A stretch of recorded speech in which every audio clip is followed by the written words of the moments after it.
আসসালামু আলাইকুম রহমতুল্লাহ। সবাই কেমন আছেন? নিচের ভিডিওটা দেখে কেমন লাগে অবশ্যই জানাবেন।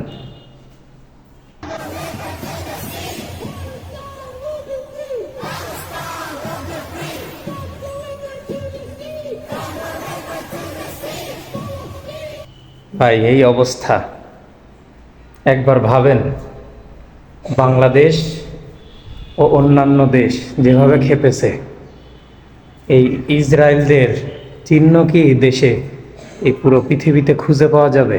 বলেন, অবশ্যই কমেন্ট করে জানাবেন। আমাদের মুসলমানদের হাত দিলে আমরা যে কি করতে পারি, এটা এই ভিডিও দেখে বোঝা যায়।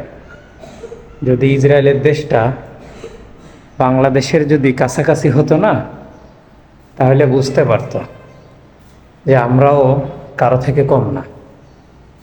ঠিক আছে, ইনশাআল্লাহ এমন একদিন আসবে যেই দিন এরা পালানোর সুযোগ পাবে না, এদের মাটিও গ্রহণ করবে না, এদের প্রাণীরা, পশু পাখিরা ঠুকরে ঠুকরে খাবে।